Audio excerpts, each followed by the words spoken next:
Welcome to Hail Varsity Radio, the voice of Husker Nation. Insight, opinion, expertise, with the biggest and best names talking Nebraska across the state. Join the show on Twitter at Hail Varsity and at Schmidt_radio. Call in at 402-466-ESPN or 1-800-825-5865. Here's Chris Schmidt.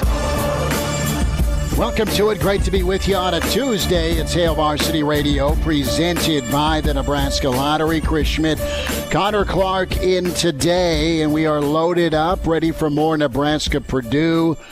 Some thoughts on Coach Tomlin and the coaching carousel around the world of college football. Numbers to get in with Hail Varsity Radio today, 466-3776, 466-3776, 800-825-5865. Can find us on Twitter. Give us a follow. Chris Schmidt, Hail Varsity Radio, at Schmidt_radio. And give Connor a follow, too, Connor Clark, at C_Clark_27. Can email Chris at HailVarsity.com as well. On the docket today, Mitch Sherman from The Athletic. We'll get caught back up with Mitch. His take on the Big Red this week and maybe some Husker hoops. Big Ten buffet time with Rick Pizzo. Has plenty of interesting matchups around the league this weekend with Michigan at Michigan State, Penn State, Ohio State. Iowa heads to the land of cheese curds. And, of course, Nebraska-Purdue. Rick Kaczenski at Tuesday with Kaz. Kaz's takeaway from Minnesota on to Purdue.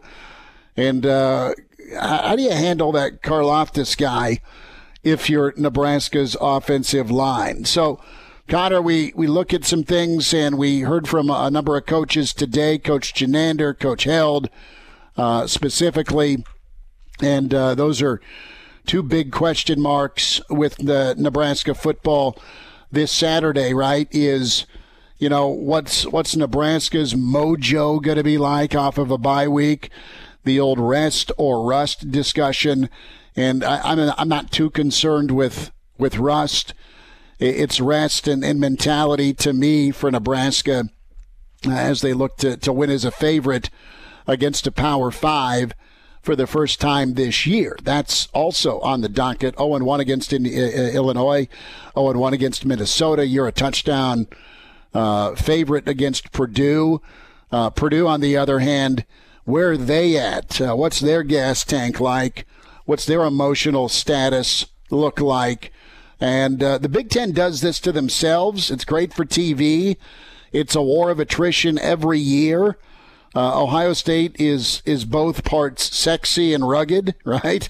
With how they're playing ball, how they win on the lines of scrimmage, and what they do to people with their offense. But it's just an absolute march to survive if you're a Big Ten football team. And you saw it with Nebraska as they coasted in on fumes, so to speak, with Minnesota and didn't do what they needed to do. Purdue's in the midst of their own 3-game stretch. It's fair to say that Nebraska is no longer finesse, they're no longer fluff, they're physical. And that's a great thing if you're a Nebraska football fan, because it's what you've always been. We talk about finding an offensive identity, a bread and butter. Well, Nebraska football, historically speaking, is always supposed to have been a physical football team. They are that. And you saw that attrition, those body blows add up. And they add up for about everybody in the Big Ten. There's no off week with Illinois heading to Happy Valley and lining up 47 offensive linemen and just smashing play after play after play.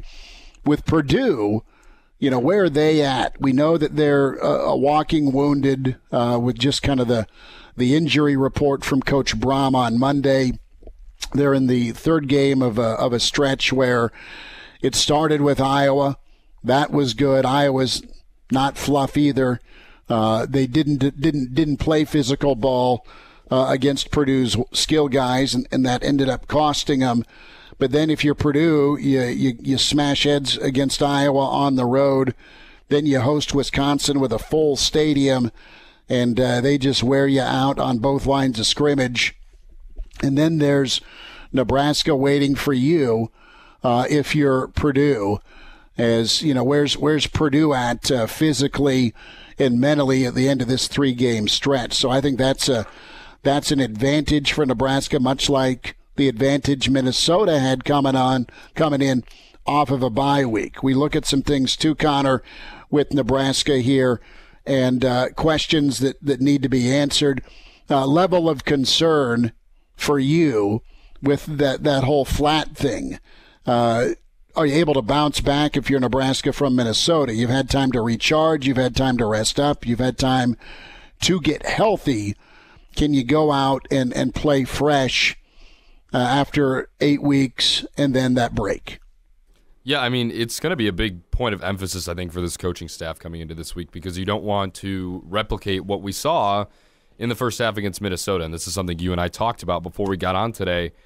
And although coming off of 2 weeks, getting ready for this game, and you've been able to watch film and all that good stuff, there's still, at least for me, a very small level of concern about coming out slow, because this is a Purdue team that has been kind of like Minnesota, really weird. They were just ranked, and then they get kind of manhandled at home in front of a full house in West Lafayette, but they play really well against Iowa, and you really have to lock down David Bell this week. So I don't think coming out slow is an option for this team, especially if you want to get to bowling. You have 4 really tough games left, and I don't care if people are saying Purdue isn't all that. It's still a Big Ten team, and this team has a record of 1-4 against Big Ten teams, and you're going to have to beat them. And you got to play Iowa, you got to play Ohio State, you got to play Wisconsin on the road. And although Wisconsin isn't top 10 cream of the crop like they usually are, that's still going to be an incredibly tough test up in Camp Randall. And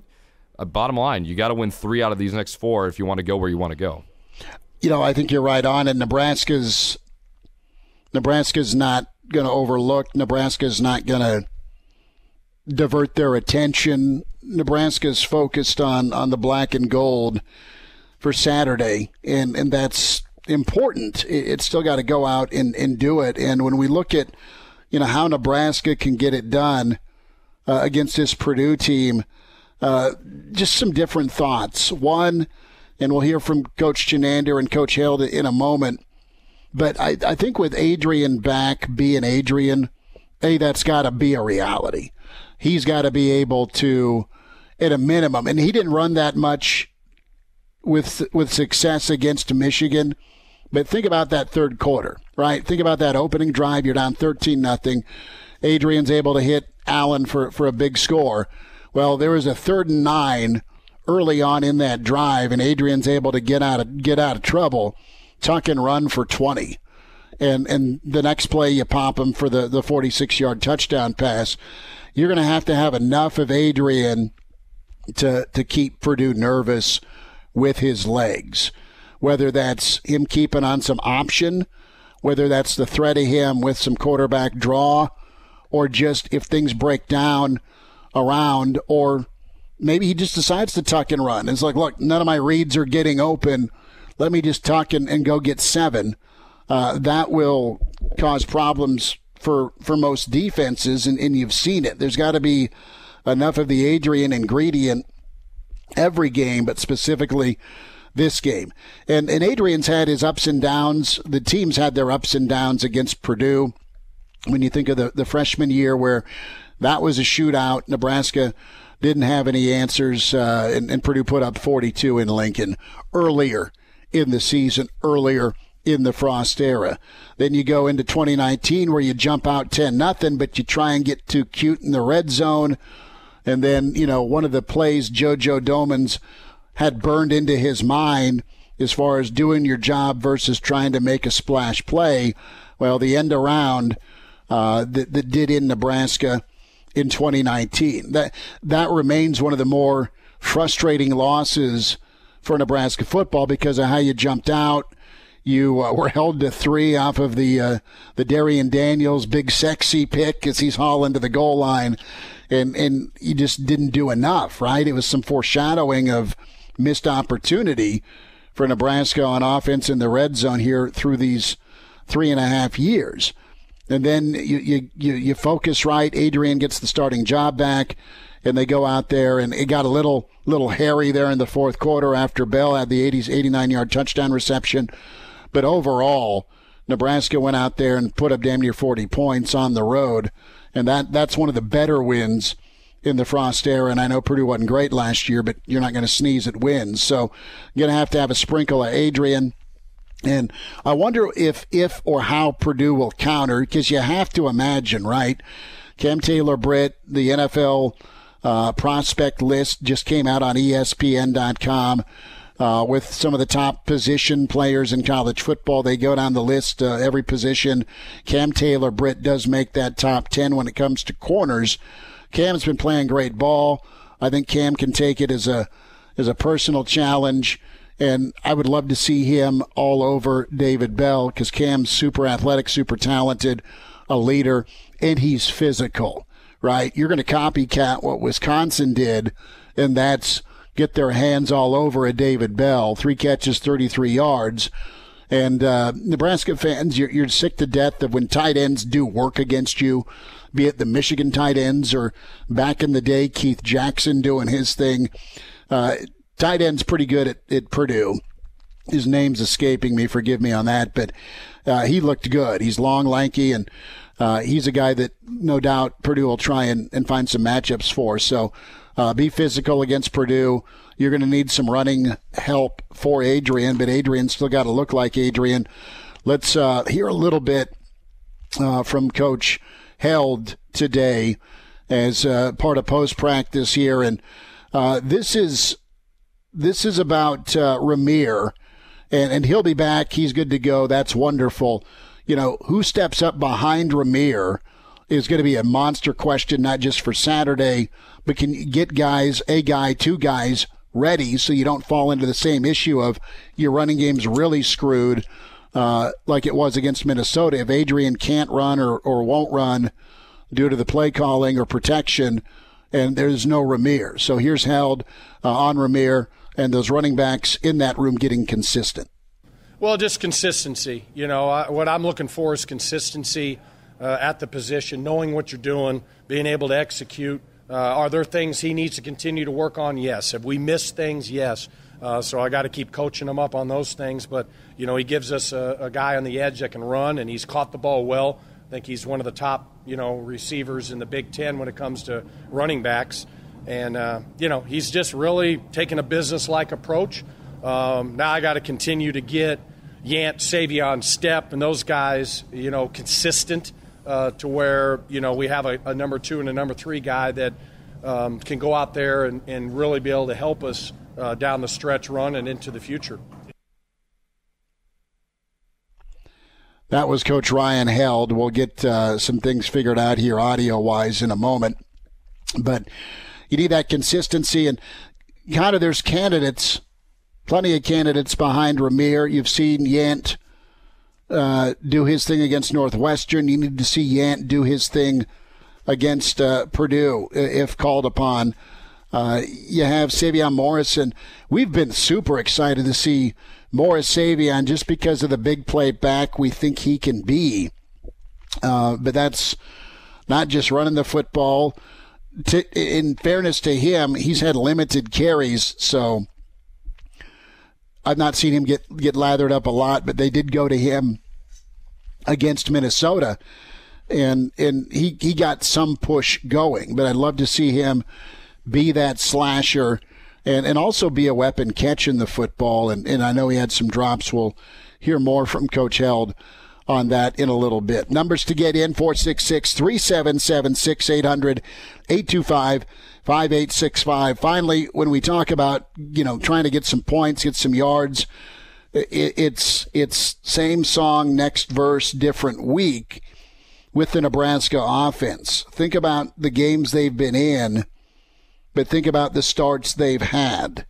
And they've been slower starts on offense. You've had 3 instances where the offense has put a drive together and then fizzled out. But overall, it's a situation where the third quarters have been great.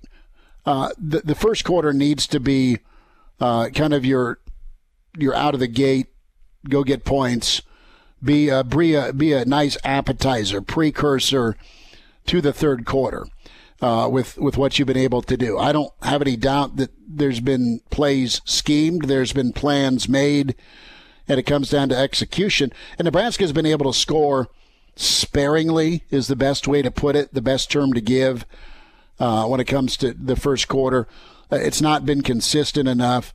This team's a whole lot different, and there's been very few instances how they've come out and been just not locked in offensively. There's been something that's gone wrong. More to come with Mitch Sherman. We'll get some more of your emails as Mitch Sherman with us in a bit. Rick Pizzo next hour.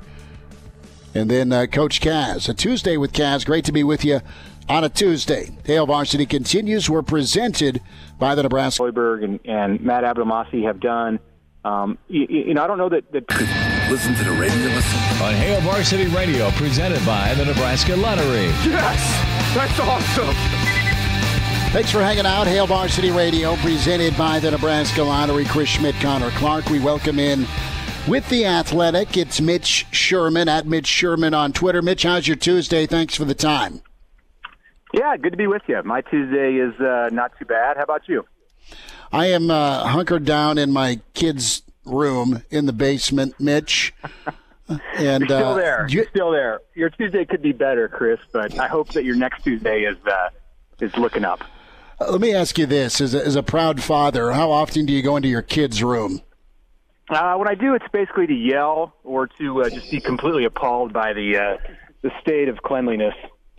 Okay, so I'm not alone. I feel good, Mitch. You made me feel better about myself and my parenting skills, man, because, yeah, this is a nightmare. This is unsanitary.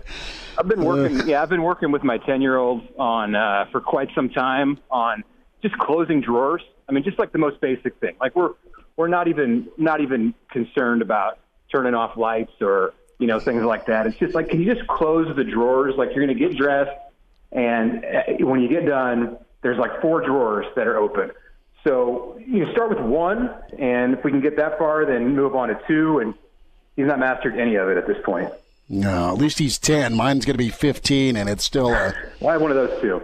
It's a nuke here. Not much better. I will stop. I ranted about this yesterday. I'm sure folks are just like, shut up about your kid. My fault, but I'm stepping through piles of dirt here.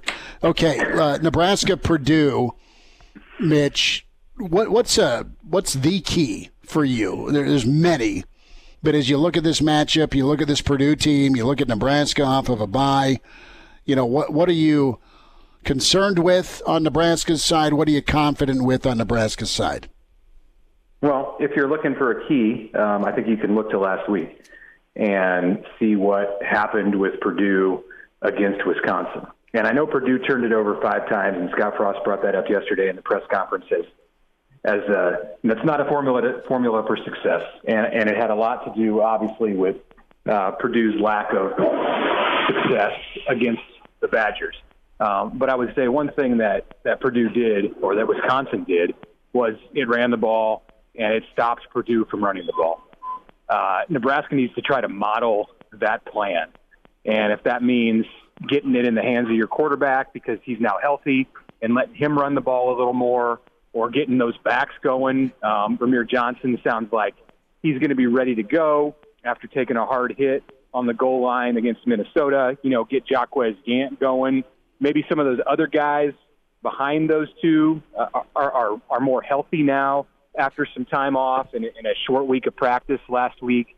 It's essential for Nebraska to be able to run the ball for a couple reasons. One, obviously, because that's a proven formula for success against Purdue. It's what Purdue stopped Iowa from being able to do the week before. And then, two, it just kind of keeps it out of the hands of Purdue's offense, which, this is not Oklahoma that Nebraska is going against, and Nebraska did a nice job against the Sooners with that formula. But David Bell and the Purdue passing game, it's not just Bell. Purdue has multiple quarterbacks who can throw it, and a bunch of receivers who are dynamic players. David Bell being at the top of the list. He'll tear you apart if you give him the opportunity. So with a man down in the secondary for Nebraska and Deontay Williams, I think it's important to control this game on the ground and then, of course, stop Purdue's run game. Mitch, do you stick Cam Taylor-Britt on Bell and say he's yours all game? That's not necessarily the way that Nebraska has approached covering great receivers. And Nebraska has faced some good receivers this year. Chris Ottman-Bell at Minnesota had an excellent game against Nebraska. And you didn't see Nebraska go to a strategy where it just took its best cover guy, which is Taylor-Britt, and said, okay, you follow him, whether it's in the slot or on the outside. I don't think that's the Chinander style of defense. I think they're confident in Quentin Newsome on the other side, and they're confident in what the safeties can do if they end up getting matched up on Bell. Obviously, that's a good matchup for Purdue if they can isolate a safety against their top guy. And Nebraska will look to avoid those kinds of things and may move Taylor-Britt around some. The more you have him on Bell, the better. But I don't know that you structure your defense entirely to make that happen. Quentin Newsome has proven himself to be a solid cornerback this year. Those two did go man-to-man quite a bit last year in West Lafayette. And, remember the second half of that game, they both got the best of each other on memorable plays. One Bell going for a long touchdown on a play where I believe a couple Nebraska DBs collided with each other, and then another, which was maybe the game winning or the game clinching play where it was a jump ball, and Taylor-Britt went up and knocked it away from Bell. So that's a matchup to watch for sure when they are on each other, and I would think it would be often in this game. What do you make of Purdue coming in? Are they still 3/4 full of gas, or this is, and we were talking about this earlier, the Big Ten's so rugged where you cherish that bye week, but in all honesty, you're at the tail end stretch now where you get Nebraska, who I think it's fair to say Nebraska's now a physical team under Frost and what they've built up on the lines of scrimmage. They're not as finesse as they used to be. You come off of the Iowa win, you get beat up by Wisconsin physically, now you get Nebraska. That's a tough ask to come on the road, and I think that works in Nebraska's favor. For sure. And with Nebraska coming off a bye, you could see a situation similar to what Nebraska encountered 2 weeks ago against Minnesota, where the Gophers were coming off a bye, and that's another physical team. It's a big team. So they were coming off a bye. Nebraska had just played Michigan and had played Michigan State and Michigan both in a 3-week period, with Northwestern an easier game this year sandwiched between those. But it was undoubtedly a tough stretch, a tough 8-week stretch for Nebraska, or 7-week stretch for Nebraska going into that Minnesota game. And it was a factor, and I think it can be a factor the other way around in Nebraska's favor against Purdue. Anytime, in any year, and I don't care if it's vintage Iowa or vintage Wisconsin or whatever it is that you're seeing from those two teams this year, anytime you go against those two teams in consecutive weeks, it's that takes a toll. And I would think that Purdue is a little black and blue after that assignment, and then like you said, have to then come on the road and play a team like Nebraska, which doesn't have the reputation of Iowa and Wisconsin as a bully in the Big Ten West, but this team is one that's going to knock you around and can go toe to toe, I think, with all of these teams in the West with the physicality. That's a tall order for Purdue. I would think there's an opportunity there for Nebraska to win the battle at both lines of scrimmage because of the personnel and because of what Purdue has had to go through the last 2 weeks. Mitch, back to the running game and that attack part for Nebraska. Do you feel like Yant's still going to be the guy behind Rahmir, or could you see some more Morrison? How's Held going to work this rotation behind Rahmir? Good question. I'm sure they're considering what to make of Yant and his slip at the goal line against Minnesota.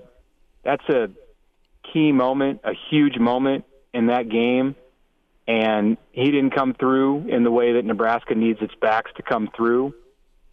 It all factors. I don't know that play is needs to be magnified anymore, and these coaches like to say that they evaluate every rep in practice, but it is about performing in the key moments, and there's been a lot of talk about that from Scott Frost and the other assistant coaches, but Frost going back to last week and talking about putting the players in situations at practice on Wednesday, and now he was upset with some things that he saw, and talking about just making plays in the clutch. It's been a problem for Nebraska on the offensive side this year, and at times on the defensive side, and giving up some key third down conversions, but primarily on offense and, of course, on special teams, as we've all seen.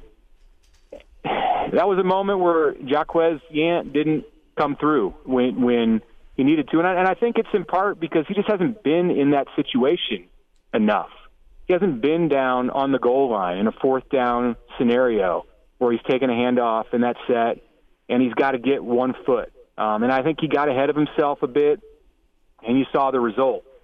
I could see Nebraska, in part because of that, and in part because they've had an extra week to heal up, giving the ball to Savion. Maybe Marquise Stepp works back in. He's kind of disappeared, and letting those guys see what they've got, what they can give, and because you're probably going to need all of them down the stretch against this run of opponents that you've got, these great defenses that Nebraska is going to play over the next 5 weeks to accomplish what you want and need to, which is obviously a tall order to get to 6-6 for the Huskers. Mitch, couple minutes here. Mitch Sherman from The Athletic, at Mitch Sherman on Twitter. Going to switch over to hoops real quick. And what's your feel, your outlook, your excitement level here with this cast of high-level performers? On paper, now it's going to hit the hardwood. So, how juiced up for you for hoops are you? Yeah, I'm excited to see these guys play for sure. And haven't given it, a ton of my attention yet because, it's such an interesting time, an important time for this football program. I'll get there. I talking to Seamus about this yesterday at the stadium, and when he can expect to see me, Seamus, the all-world media relations director for Fred Hoiberg's program, and I think with the Creighton game being early this year in mid-November, I'll get on board at that point. At the beginning here, I think I'm like a lot of people in this league, and I don't know about around the country because I don't know about that around the country. Nebraska's on people's radar, despite. And now, back to Hail Varsity Radio. Good stuff from Mitch Sherman. Big thanks to Mitch for joining us here on Hail Varsity Radio. Chris Schmidt, Connor Clark, as we'll spend a few more minutes here with Nebraska-Purdue and the topic of running back and running game. And we'll hear from Rick Pizzo and Rick Kaczenski next hour. Numbers to get in, 466-3776, 800-825-5865. And we talk about this each week. And Vic emails in Chris at HailVarsity.com when it comes to comfort level. And Vic echoes a lot of similar feelings and thoughts.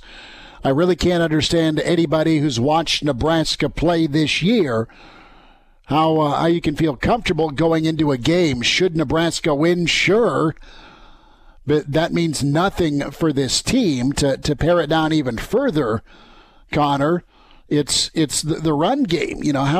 Let's go there with comfort level, because that is going to be your key on Saturday. Is a lot of things, right? There's a lot of ingredients for this winning recipe, but No, the run game's going to be huge, and the run game beyond Adrian. And it's been a talking point with Adrian where, can you get some help? And you've seen that emerge in Rahmir Johnson. You can feel good about Nebraska's running game, where they did enough, Rahmir specifically in the run and in the pass game, where he was a factor against Michigan. He kept pounding against Michigan State. You saw Yant have a glorious day against Northwestern.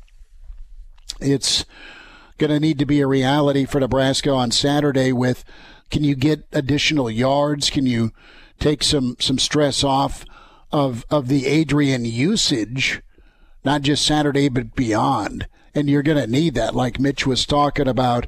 It's going to need to be Rahmir and some other guys. Let's go to Coach Held, and he touched on kind of the ups and downs of Yant. If Yant can get right, can get coached up, can find a happy place for himself running the football, just get comfortable and confident, right? That's a really nice option for Nebraska when it comes to pounding away at Purdue and some of these other teams.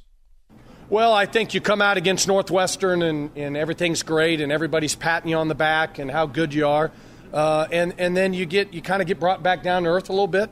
I think with a young football player that has a lot of talent, that you're going to go through some of those swings, and I think at the end of the day, until you go through those swings and experience the highs and the lows, you don't know how to react. And he's been able to see the good. He's seen inconsistencies, but he's obviously a talented player, and he's got a bright future here. We just have to continue to keep putting him in situations where he's going to be able to execute plays that can help us.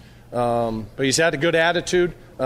He always has a smile on his face. But I'm going to keep pushing him because he's talented and he can give us a lot in this program. That is Coach Ryan Held on Yant, and part of it is you can simulate goal line 1,000 times. It is absolutely different at the one, at Minnesota, on the road. Momentum, back-breaking play, opportunity to take the lead, steal that thing back. It's just different, and some guys have to go through a bump in the road to emerge better for it, and that is something that really hurt Nebraska more from Held here on Yant. And you saw it against Michigan. You saw it against a team like Minnesota. I think they're working with him, and I think Yant's a stand-up enough guy that you're going to see far less mistakes in the future. I think he'll learn and get better from it, but more from Held here on keeping the faith in Yant. Well, listen, Yant wanted to make a play so bad there and score. It was an unfortunate deal. And you know what? I love the kid, and I'll ride him every time right there. 99 out of 100, he makes it. That one play he didn't. And it's one of those things that we all are, but it is what it is. But I have the utmost faith in Yant that he's going to make that play every time. That's what you need to hear from your coach. You'll see it continued in reps at practice, and then it'll translate, if you're a Nebraska fan, you hope, in a game like Purdue, in a game against Iowa, in a game at Wisconsin. So a guy that is also getting some more touches, and it'll be key, is Sevion Morrison, and his thing's been focus. So this will be big for Morrison to continue to come along. And listen, there's been a lot of talk. There's been some questions. What's going on with Nebraska's running back rotation? What's going on with the development? Where's the help in the run game for Nebraska during the Frost tenure? And Held's recruited a bunch of incredible backs, and just phenomenal backs. Not all of them have stayed. Not all of them have performed.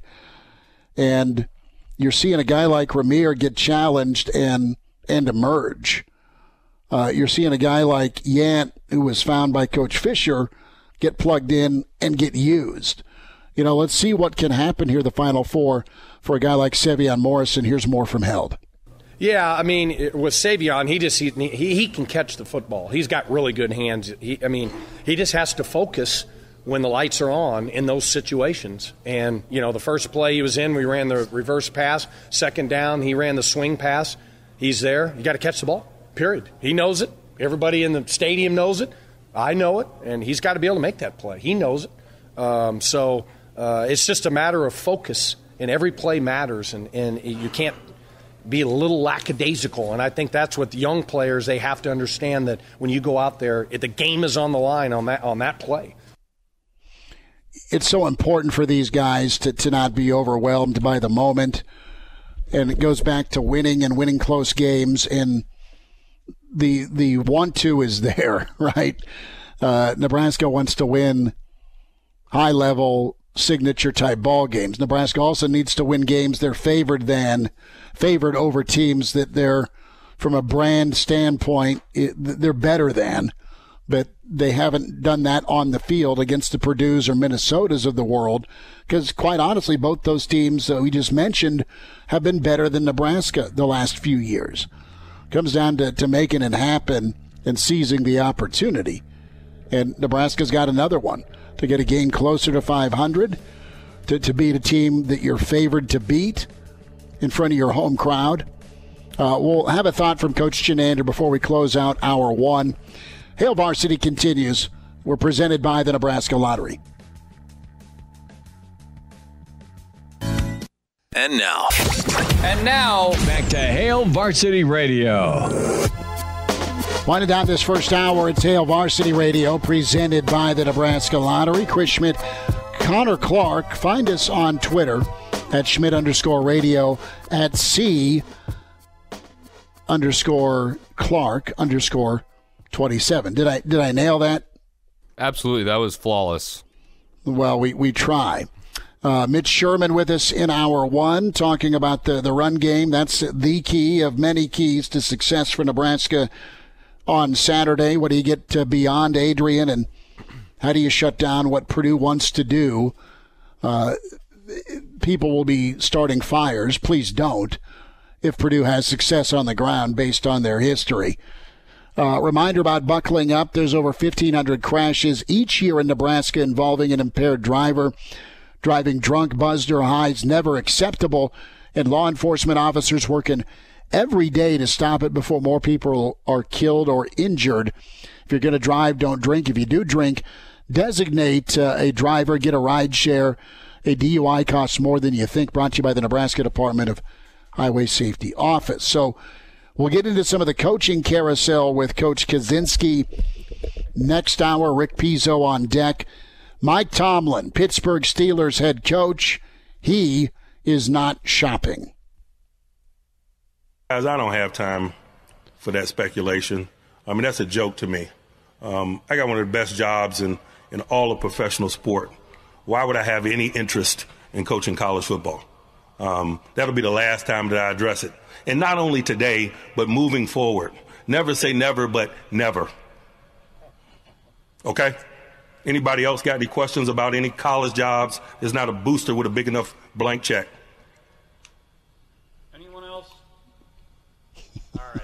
Thank you. Anybody asking Sean Payton about that? Anybody asking Andy Reid about stuff like that? They are not. And Tomlin offended. And I get it. And if I'm USC or LSU, hell yes, I want Mike Tomlin as my coach. It's a situation where LSU will find somebody, and as soon as that coach dips to 8-5, they're going to hatchet them. So it's a pretty glorious place to go coach and win. It's also very difficult. USC, look, you can go take care of things at SC and compete against Oregon. That's really all you have to do. I know Coach Fisher is trying to get there. He's been out of the game a while, but he's a longtime SC guy. If I'm Coach Campbell right now at Iowa State, and I'm going to be moving or staying in the Big 12 without an Oklahoma or Texas. And I've got Cincinnati and Central Florida moving in, which will technically still keep me Power 5. You know, I may look just because you don't know what your league's going to be. You don't know what the respect level your league's going to have moving forward. I don't think Fickle goes anywhere. He's a Midwest guy. I think Dave Aranda's the guy you got to look at if you're LSU because of comfort. Maybe Jimbo. I don't know. Maybe Dabo gets out. Time will tell with that. But Jimbo's loyal to Jimbo, despite the zeros on his check from A&M. We'll see. Both jobs will get filled. Will it be a different story in 5 years? Or the same story? Coaching change. Hour 2 is on the way. Rick Pizzo is next. Big Ten Buffet. And Rick Kaczenski, Hour 2. Hail Varsity presented by the Nebraska Lottery. Bible. Welcome to Hail Varsity Radio, the voice of Husker Nation. Insight, opinion, expertise, with the biggest and best names talking Nebraska across the state. Join the show on Twitter at Hail Varsity and at Schmidt_radio. Call in at 402-466-ESPN or 1-800-825-5865. Here's Chris Schmidt. Back into it. It's Hail Varsity Radio, presented by the Nebraska Lottery. And it's Big Ten Buffet time. We say hi to Rick Pizzo. Doing fine, Chris. Hope that you are doing well as well. We'll dive into Nebraska, get your reaction to the Big Red this weekend. And what were you expecting from Purdue? Well, they're really physical Iowa up front, but they did not play physical on the back end, and that cost them against David Bell. If you watched what Wisconsin did to David Bell, it was totally different than what Iowa did. Iowa let him run free off the line, put a single safety and a lot of man coverage. And David Bell tears you up when you do that. And I'm not sure why they didn't really get away from that. Jim Leonard, the Wisconsin DC, I think learned a lot from what Iowa did and didn't do. He had Caesar Williams, one of their longer corners, up there, and he was just jamming David Bell at the line of scrimmage. And with Wisconsin's pass rush being as good as it is, and Purdue offensive line that I think is average, the Wisconsin pass rush was in Aiden O'Connell's face before David Bell was out of most of his breaks. So when you are limited like Purdue is, and they have one scholarship running back right now available, they have to go and need big plays from their best player, and that's David Bell. And Wisconsin basically completely took him out of the game. You take him out of the game, and Purdue becomes an infinitely more beatable football team. So what is Purdue's counter to that, assuming the copycat thing happens or attempts to happen in Lincoln Saturday with Purdue? I like their tight end, but I don't know if a three-quarterback merry-go-round is the answer. Maybe it'll mess with Nebraska, but it sure didn't help things against Wisconsin. Well, because you're trying to basically have a glorified run game with Jack Plummer and Austin Burton, the other two quarterbacks. The trouble is neither one of those guys are really threatening you with their arm. I thought that if Purdue wanted to utilize that system for a second week in a row, what they would have to do is a little Tim Tebow-esque. Looks like the quarterback is going to run, have him throw some passes, keep that defense kind of guessing. Purdue didn't do that. Now, to Wisconsin's credit, I will say that front seven defensively, Chris, the way they are playing right now, most notably Leo Chanel, is just off the charts. I mean, they are blowing people up. I mean, Chanel had 16 tackles against Army, didn't get Big Ten Defensive Player of the Week. Apparently he must have been upset because he goes and has 5.5 for loss, including 3.5 sacks against Purdue. So I don't think that Nebraska necessarily, their front seven's good, and they've been, you and I have spoken extensively about this, they've been much better defensively than I expected. They're not as good defensively as Wisconsin, and they're really not as good up front in between the tackles, I think, defensively as Wisconsin. Does that really matter against Purdue? Probably not if you don't have a real running back.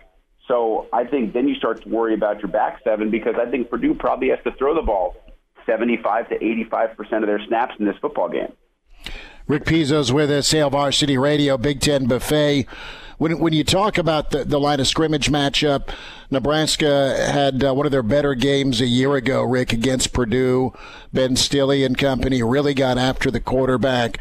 How do you see that showdown when it comes to Purdue being able to protect who's ever taken the snap and given time versus what Nebraska has. Nebraska didn't do much when it comes to pass rush against Minnesota.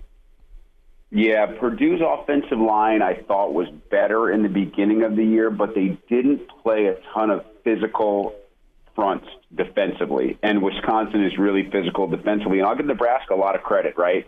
That's one of the biggest areas of improvement that Scott Frost and Eric Shenander have made since they got to Lincoln, is getting more physical across the front on the defensive side.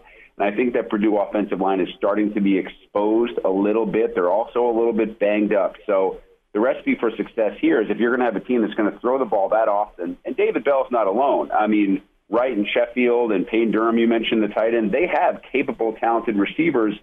So how do you solve that? You get pressure on the quarterback. You don't give him a chance to throw. I think just like Wisconsin a week ago, that's Nebraska's biggest advantage. You have to find a way to make Aiden O'Connell, who will still be the starter and the guy who's throwing most of the passes, you have to make him uncomfortable, just like Wisconsin did.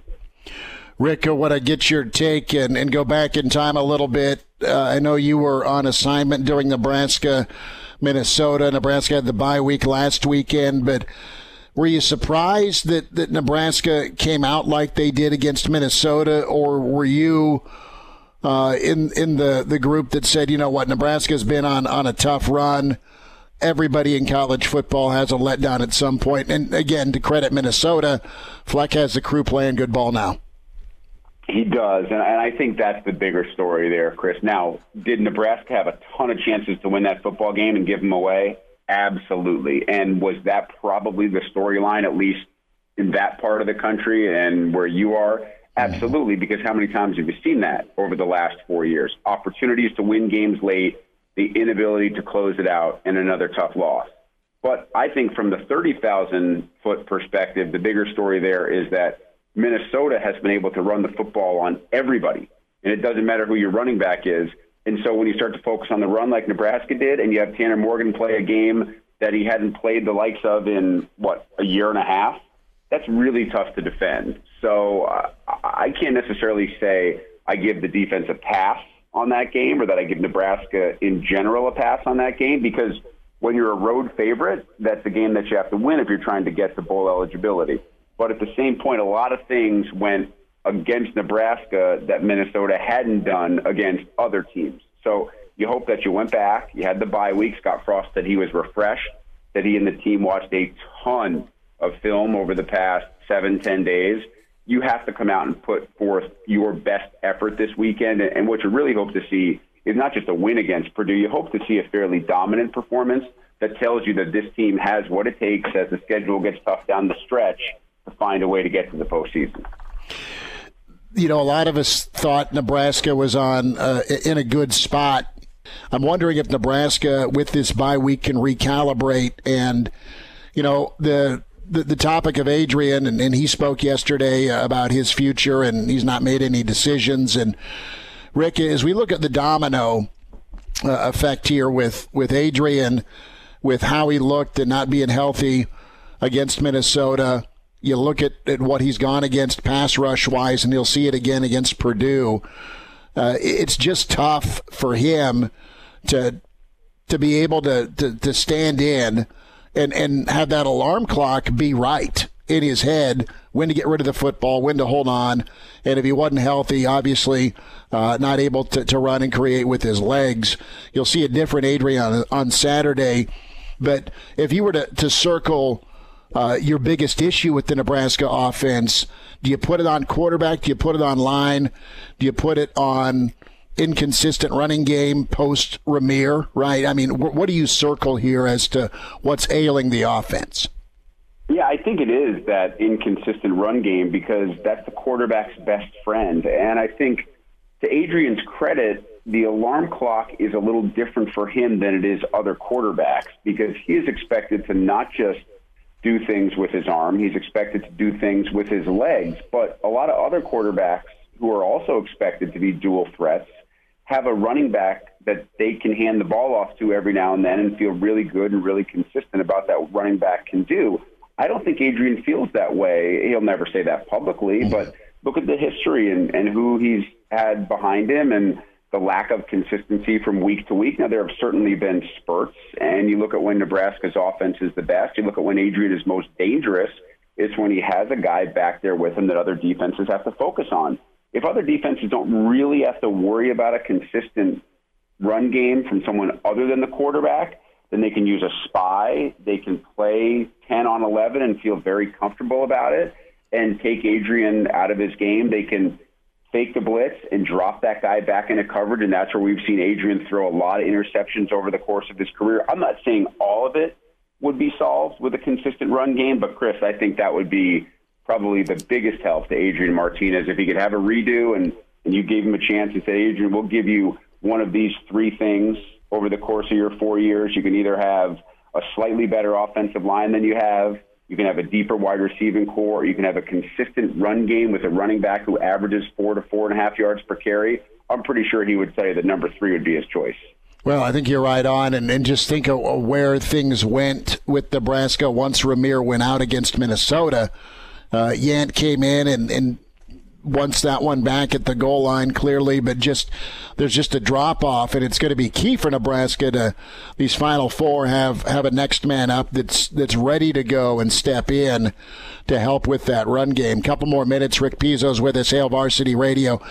Rick, a thought with this weekend's Big Ten slate, yay or nay on the 9 overtime 2-point conversion contest?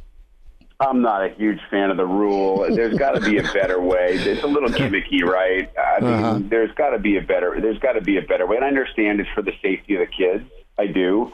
But if you watched that game, at what point do you say, even as a football fan, just give me a tie? Is Illinois better, Rick, or is Penn State peeking ahead to Ohio State? No, I think Illinois is slightly better, but listen, I don't know that Clifford was 100% healthy. I think that loss to Iowa, in which Penn State absolutely felt like they had that game until their quarterback went down, took a lot out of them mentally. I really do believe that. And then I think you do have Iowa and Ohio State with Illinois sandwiched in between. So could have been a little bit of a look back and a look ahead, letting that one loss become a loss and a half, and then adding to that the extra half loss of being nervous of going to Columbus. Sure, it could have happened, but I do think that Illinois, especially defensively, has gotten better over the course of the year because that's really where they've struggled. And I said at the beginning of the year I thought they would knock off one or maybe two teams that they probably weren't supposed to beat. If you add Nebraska to that at the beginning of the year, they're at the 2 right now. So, I just think, for Penn State, now you have to somehow, and this is an almost impossible ask, get yourself back to a spot where you feel like you can go to Columbus and beat an Ohio State team that right now looks like the best offense in the country by far. That's going to be a really, really tough ask. It is a tough ask. Does Penn State have the horses to get after Ohio State in the passing game, or is it just... Boy, I don't know, man. Ohio State's offensive line is pretty good, too. And, unlike Purdue that we talked about a lot, you had David Bell and a couple other guys.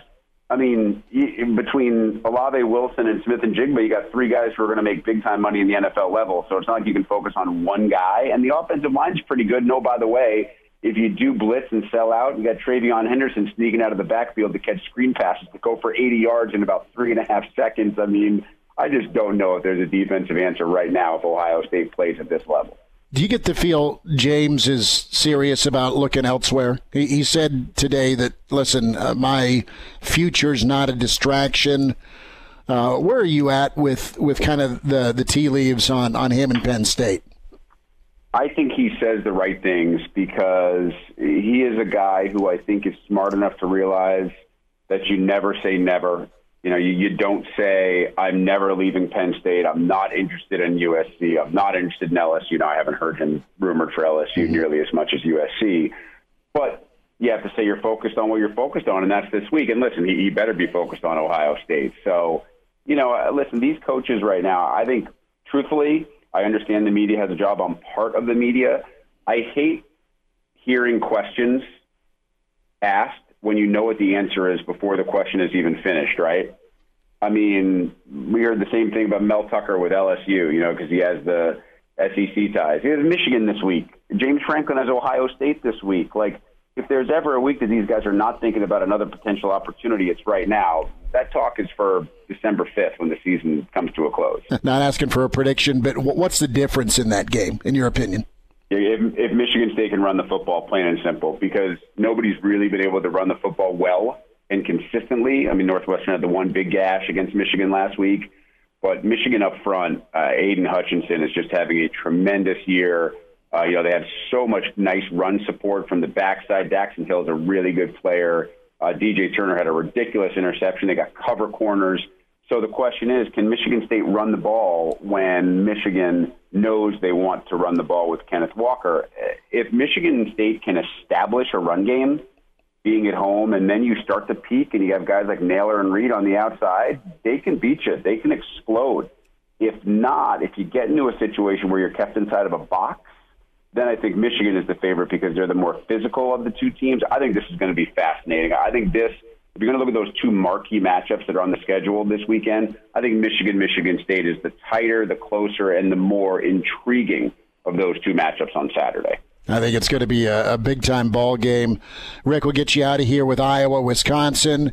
Wisconsin's found that mojo. Iowa wants some redemption.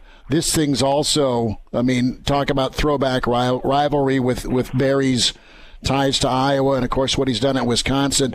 This is dangerous for Iowa right now, and they're still in position to have a run to the Big Ten title game, but Wisconsin seems to have the momentum. It is dangerous for Iowa also because, Chris, I think that people have still given up on Wisconsin. And I've seen Wisconsin really play the last couple of weeks like they don't really have anything to lose. And I think that's pretty interesting. Now, Iowa's strength, at least until David Bell just tore them apart, was their back seven and their secondary. That is not really what Graham Mertz and company are worried about.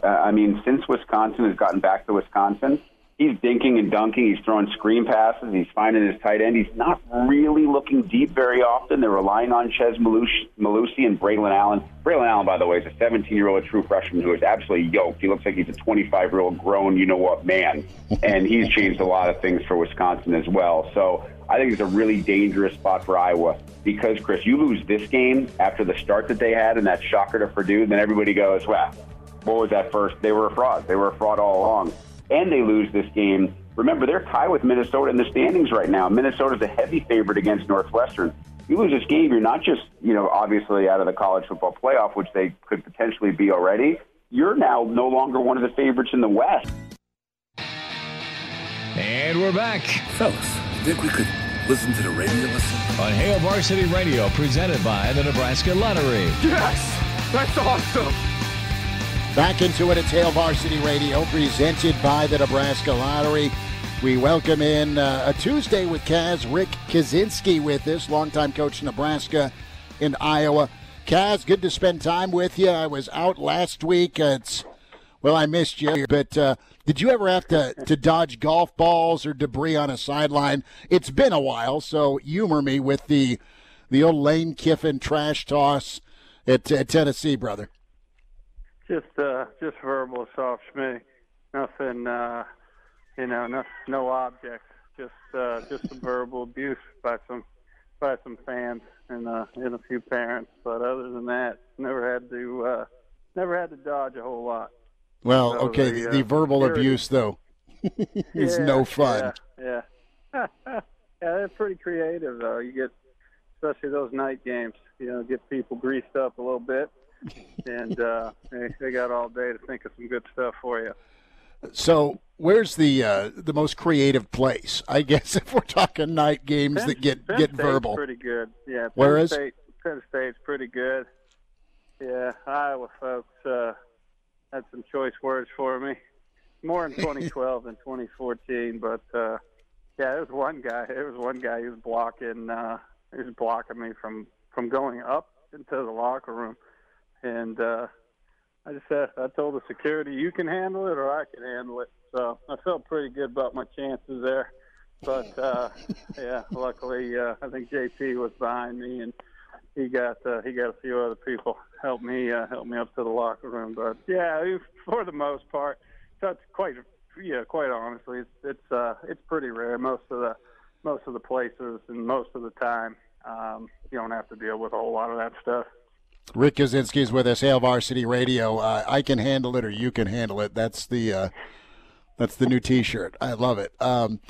So, Kaz, what to get your take? Let's go back in time to hit on Nebraska, Minnesota. Tough outing for Nebraska. They had their shots, didn't make it happen, and now it's kind of getting down to it with wins and games on a schedule against, well, some of the who's who of college football and in the Big Ten. What was your takeaway with Minnesota? Well, I think you knew it was going to be a tough game, coming off 2 emotional games, and then you got to go on the road. And heck, it's the Big Ten. It's mid-season. People are banged up. Not making excuses, but it's like the NFL. The margin for error on all sides is very slim, and they came out, had that great drive, had that first 3 and out for Nebraska. Nebraska just kind of made it tough for themselves. But I talked to some people about they weren't ready to go and all that. And like I've told folks, I said, I don't like one guy speaking for the entire team. I guarantee you JoJo Doman and Nelson and a bunch of guys that were ready to go. And every Saturday there's going to be a guy here and there that's not ready to go the way he needs to, and that's part of college football. And at some point you hope that they come around during the game where the coaches see it and get that person out. But obviously you don't like the loss, especially to those guys up there, in particular the head coach up there. But what I liked about it is, they came back in the second half. They just didn't lay themselves down. But once again, they, Nebraska just couldn't get out of their own way, and that's what's got to change, especially in the next 3 games coming up here. Margin for error is even slimmer than it was against the Gophers. Rick Kaczenski's with us, Hail Varsity Radio, Tuesdays with Kaz. Kaz, you know the Purdue program pretty well. They looked incredible that same Saturday in Iowa City, a 24-7 spot. They come back down to earth. Wisconsin played really physical on the back end and kind of corralled Bell. What do you like about what you know from Purdue, and what are some problems potentially Saturday for Nebraska? Well, I think Braum is he's really good after a loss, and once again kind of saw it coming. Big emotional win on the road against Iowa, and then playing that type of defense. And he got 13-13 ball game at half, and both teams turning the ball over. But what Wisconsin did, they were able to run the football a little bit, not a little bit. They were able to run the football a lot, and Purdue couldn't. They couldn't move the ball. I mean, that game was one up front. But I mean, it's kind of that's probably the first time I've watched Wisconsin's defense from start to finish, and there ain't going to be a whole lot of people moving the football on those guys. They're pretty impressive. Now the only thing that they got, it's like 11 on 22 with their offense right now. So, but Purdue, I think what gives you problems is Brahm's not he's not going to let that happen 2 weeks in a row. He knows how to use his great players. You had more. I'm sure he got shut down a couple games, but more not shut down than he had great games during his career, and he'll do the same thing with Bell. Obviously, you got teams like Iowa's a pattern match team. They're play some man under. What he does is he gets you into some conflicts, some run pass conflicts, and then he forces you to show your hand.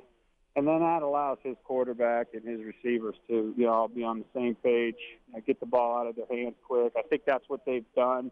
Purdue's always struggled a little bit up front on the offensive line, and I think what he does is make it really simple for his quarterback and receivers, and converting routes and adjusting in routes and putting defenses in conflict, having to show their hand, and in that way that quarterback can get the ball out of his hands pretty quickly. I know he was running for his life.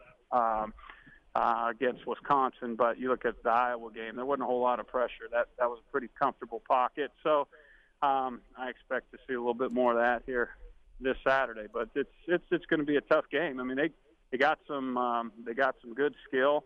And what I like about Braum, he's gonna, I think he has an identity. You know exactly what you're going to get out of him, and he just continues to tweak things within his system, and that's what makes it difficult to defend. And then also getting ready for three quarterbacks. I mean, that's hard. That's hard to do. That's hard to do in a week. And usually when you have three quarterbacks, the guys aren't productive. And when you look at Purdue, it's an anomaly that you got three guys that are productive in their own way.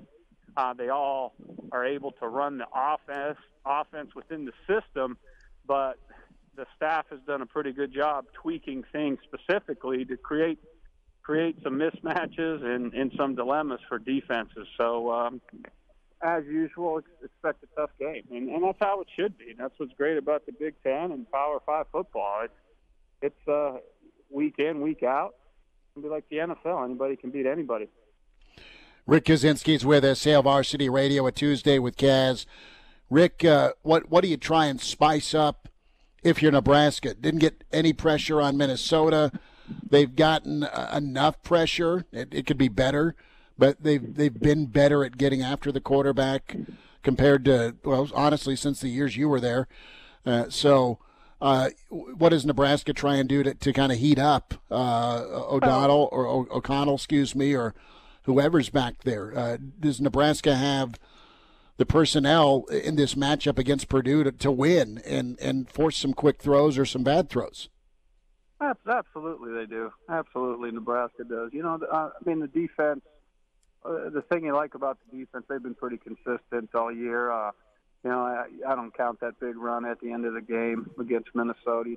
So I know the last 2 weeks, last two football games Nebraska's had, they've given up an explosive play, but I think I don't think that is the identity of the defense. I don't think that's them. I think those are kind of outliers for the year. So what I like about their defense, they've been really consistent. If you can find a way, and that's what we were always pretty dang good at Iowa and Nebraska, is generating pressure with four. And that's what you got to do against Purdue. The more guys you can drop, the more you can keep 7, 8 guys in coverage, 6 guys in coverage.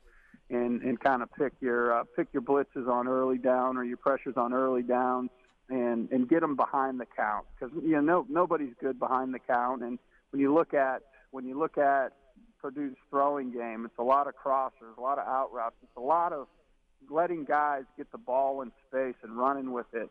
And when you're bringing 6 and you're bringing 7, if you don't get there, there's a lot of space to run. And I think that's where teams have gotten burnt by Purdue. So if you can get pressure up front with 4, play coverage, where then now you can, they're throwing a 4-yard route and you got 4 guys rallying to the tackle. I think that's what you need to do against Purdue.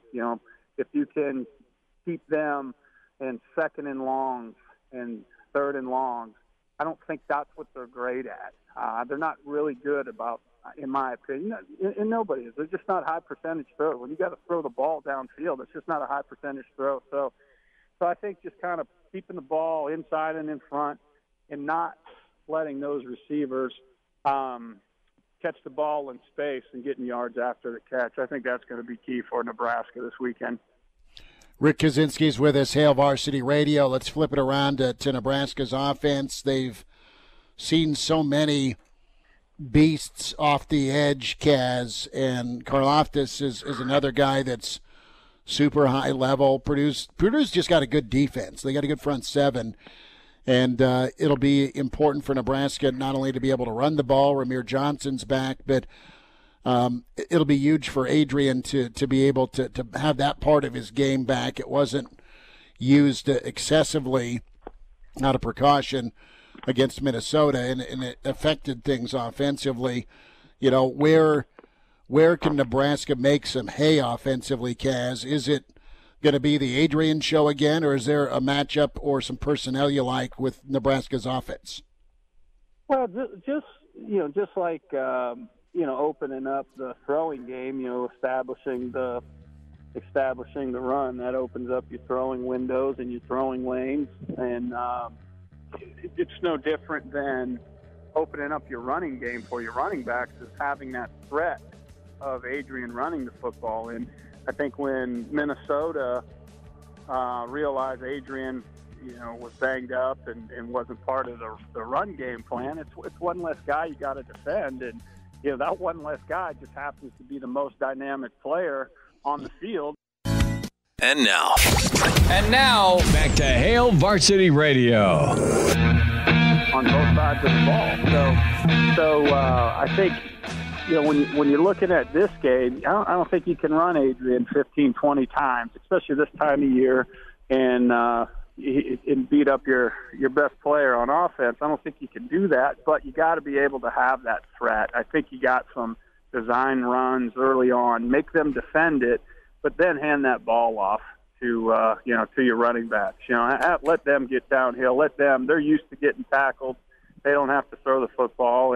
But I think once again, it's just one more thing that the defense has to defend. And now you're talking about Nebraska putting Purdue in run-pass conflicts and putting them in tailback, quarterback run conflicts. So, if you let Adrian get downhill, you find ways to put him in space. That's how you neutralize a guy like Karlaftis. And I think when you look at the Iowa game, they don't have that quarterback run threat. And you look at the games that Purdue's been successful in, you haven't had that threat, and you haven't had to defend that quarterback run game. Now, I know, Purdue against Wisconsin gave up, I think at one point, I remember it was about 275 yards on the ground at one point in the fourth quarter. But it's still, when you watch that game, the yards look hard-earned. And I think with Nebraska, you got to be patient. You just got to be patient. You go downhill, hand the ball off between the tackles, and, you block a guy like Karlaftis with your quarterback. And what I mean by that is you make him defend those quarterback runs. Don't let and stay ahead of the count. Once again, when Nebraska's had success, they haven't gotten, but they've stayed in front of the chains. And you don't have to be 2nd and 5, 2nd and 6, 2nd and 9's okay, 2nd and 8's okay. And there's nothing wrong with getting a first down. There's in punting. There's nothing wrong with that. There's nothing wrong with going 3 and out in punting and turning the field. So if you look at the games last Saturday and you see the importance of the special teams, the kicking game, especially the punters, and with as good as the defenses are in the Big Ten right now, your punter is a weapon. And what you want to do, you don't want to give them anything easy. You don't want to turn the ball over on your side of the 50. Make a team drive the field. Because when you're playing these type of defenses in the Big Ten, at some point you're putting the pressure on the offense. The offense is going to make a mistake. Kaz, want to talk about coaching carousel. And SC is open, LSU now open. And you've got some smoke around James Franklin perhaps. And, what do you anticipate with LSU and USC? The obvious names you're hearing, or do you think they go a different route? What's your take on those two gigs open? Well, I mean, first of all, when you look at both programs, you got two programs that have had multiple coaches. I mean, it's just not working. And I think when you throw Nebraska in that mix, and you're talking about Coach Frost on the chopping block and things like that. I think you want to look at those things. I think what Southern Cal had 3 coaches, or how many coaches in the last 5 years, and same thing with LSU. Basically they ran out 2 coaches who won national championships, and I understand there's a standard and expectation, but also there has to be adjustments. There's some serious parity, more parity now than there's ever been in college football, in modern college football. And especially with the COVID, the extra years, the transfer portal, all those things. It's a completely different ball game. But I think they got to get a splash higher. But also, I think when you look at a guy like James Franklin, I think he'd be successful wherever he'd go. I really like. I don't care. He'll probably end up losing 3 in a row here. I don't care what that guy has done at Penn State. And in my opinion, is phenomenal. But he's a Pennsylvania guy. He's got one of the top recruiting classes in the country right now. I think he obviously has an AD that supports him. And I think there's some realistic expectations now in Happy Valley. I'm from Pennsylvania. It used to be national championships, undefeated seasons, all that. They've gone away from that a little bit. They understand where they're at in the division that they play in. The only thing that I see with Franklin is, the way the Big Ten is set up with that East Division, that might run a coach off a little bit, unless your last name's Day and you coach in the state of Ohio. But you just don't know, and I hate that this stuff happens during the season. I just don't know what good comes out of it. Like, Texas Tech firing their guy. I know there's no fans in the stands, and it wasn't a good mix, but you know what? That AD, he hired that guy. I just don't know what you get by firing a guy during the season. LSU and USC, I just think with the fan base and the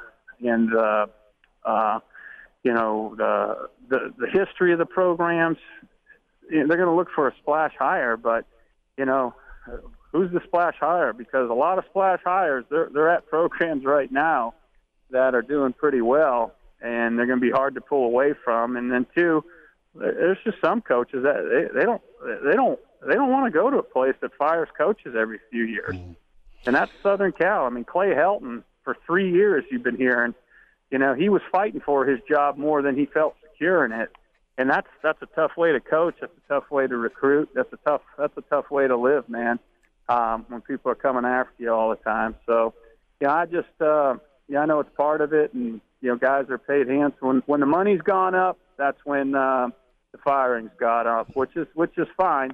But I just think that if these programs, man, you gotta take a step back every once in a while and think globally and say, hey, who can I get, and how far do we set our program back by starting over? So, but I know I didn't give you a real good answer, but I don't know who the names are for those jobs, to be honest with you, Schmidt. Kaz, that's all good. I mean, it was interesting to hear your take on things when it comes to readjustment. And the thing that listen, you can go rule the Pac-12 or Pac-12 or compete with Oregon. So that's a reality with USC, okay?